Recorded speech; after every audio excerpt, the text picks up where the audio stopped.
Well, I'll tell you, the American people really need to stop thinking of themselves as Americans.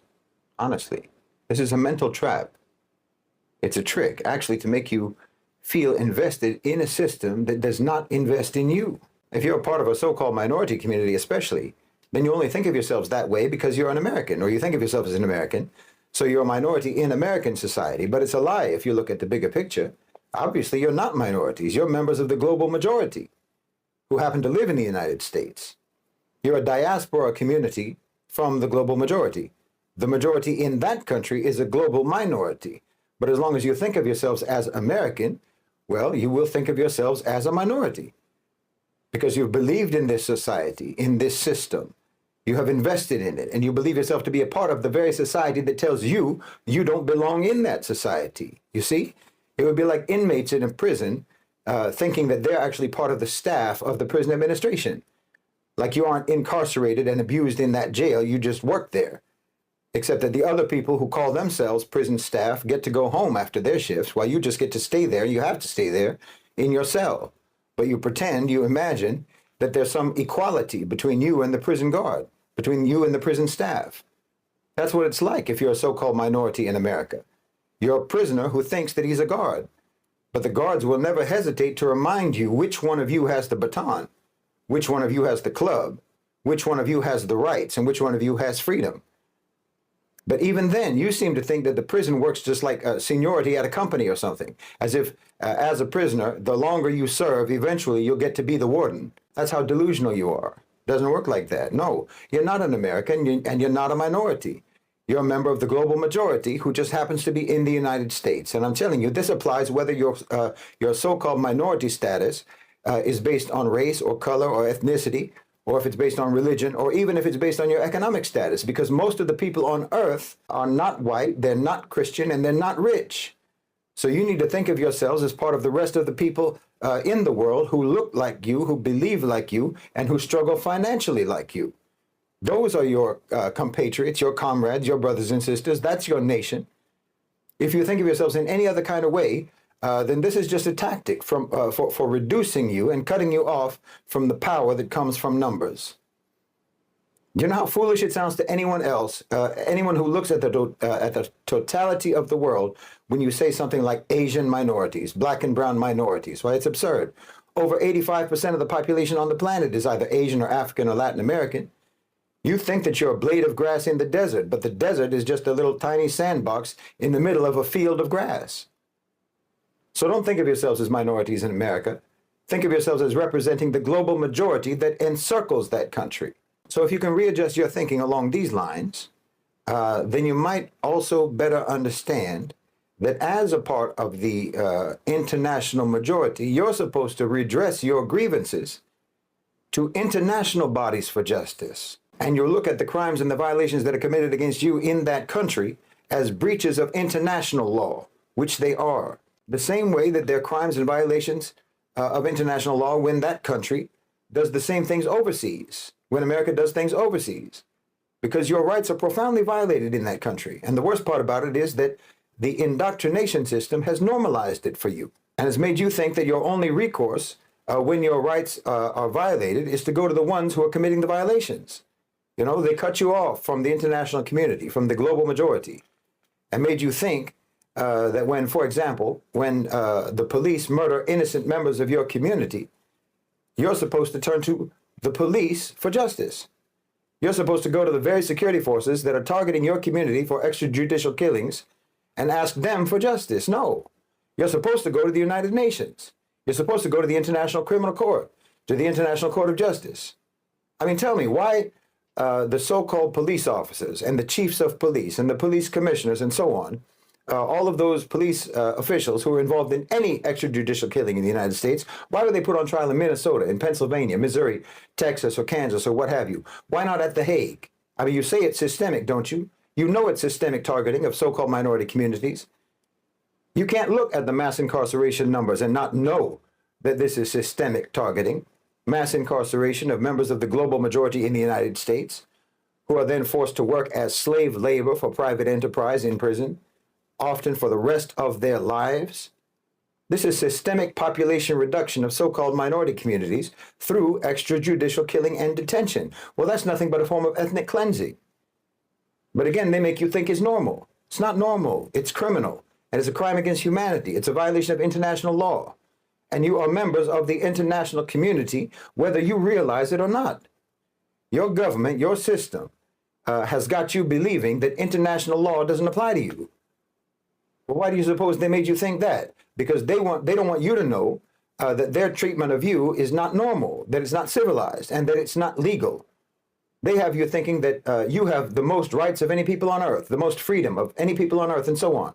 And that's precisely because you don't. You're like an abused spouse who's been browbeat into thinking that you're married to the most wonderful person on earth. Meanwhile, that same person treats you like a monster, treats everyone else like a monster, and is viewed by everyone else as a monster. The mass incarceration, prison industrial complex, ethnic cleansing system is a violation of the International Labor Organization's Convention number 29, the International Convention on the Elimination of All Forms of Racial Discrimination. And of course, it's a violation of the Universal Declaration of Human Rights. This is nothing short of modern day slavery. And it's a shame that you don't even know that there are laws higher than the laws of your city, your state, and your federal government that exist to protect you. The same goes for every manifestation of racism, of white supremacy, and every form of discrimination in your country.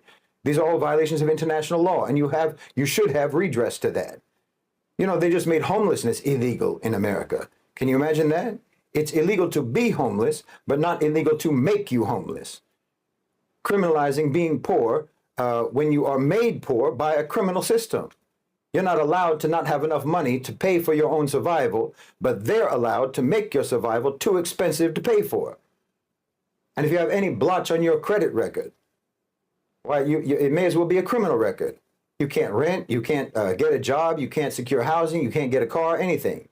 And they talk about China's social credit system. Well, you invented it. They've got your social security number around your neck like an iron collar. Everybody in that country has debt collectors chasing after them like bloodhounds after an escaped convict. Well, you know, there's something called the International Covenant on Civil and Political Rights, and that's supposed to protect you. But they don't want anyone to know about it. They want you to think that your only recourse is to go to the government for help, when it's that same government that puts you in debt, keeps you in debt, and is itself in debt. The same government that is bought and paid for by the very predatory, parasitic companies that make life too expensive in America, that make it impossible to get an education without drowning in debt for the rest of your life. The same government and the same courts that have taken all the rights and protections away from you and given them to corporations and given them to the super rich. They don't want you to even know about your rights under international law. This is the dual purpose of American exceptionalism.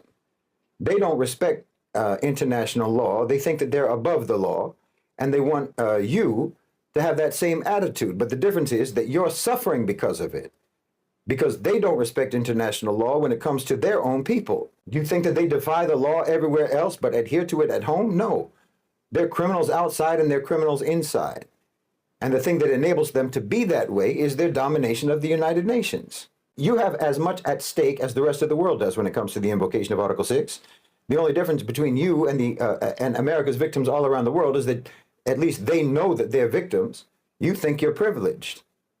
If we can get the U.S. expelled from the UN for their persistent violations of the principles of the UN Charter, I'm telling you, you can't even fathom how different this world could be, how different your own lives can be. The Article 6 campaign is fighting for a day when the United States will be held accountable for its crimes against humanity, both abroad and at home. This measure would be the most decisive blow imaginable to the American tyranny that you and I have been living under and suffering under for our whole lives, and what the whole world has been enduring for as long as anyone can remember. We can foresee a future with the Article 6 campaign in which the United Nations is, once it's liberated from U.S. domination and control, it could actually impose accountability on the United States, something that is practically and procedurally impossible right now, as long as America reigns on the Security Council. We can envision a future where the world unites to impose economic sanctions on America, to cut the empire off at the knees and force it to reckon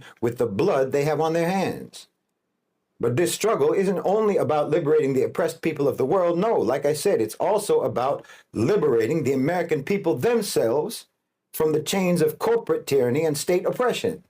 Because the United States is not just a global oppressor, it's an oppressor of its own people.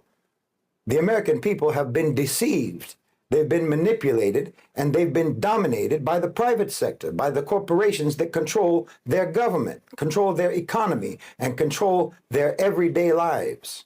These corporations, these faceless entities of greed, have built their empire on the suffering of the working class, the exploitation of the poor, and on the backs of all of those poor people who believed in the so-called American dream. But it turns out that it wasn't a dream at all. It's a drunken stupor. You're drunk from propaganda and indoctrination, and on top of that, you're punch drunk from enduring the relentless beating that that system has been giving you your whole life. And it's time to sober up. Don't you know that if the UN is allowed to do its job, America can be punished for its actions? America can be sanctioned. And what better punishment could there possibly be for a system that prioritizes profit over everything else? Why, America can't cope if they were sanctioned by major trading partners and by 190 nations on earth. You operate on a trade deficit every year, about $1 trillion worth. That means that you import $1 trillion worth of goods more than you export. And you're importing things that you can't produce yourselves. Yeah, I know it sounds like this is going to make your life harder, but this is a process of struggle and sacrifice that you're going to have to go through to wrestle your way out of corporate domination. With the Article 6 campaign, we can envision a world where the power of these corporations is shattered. When the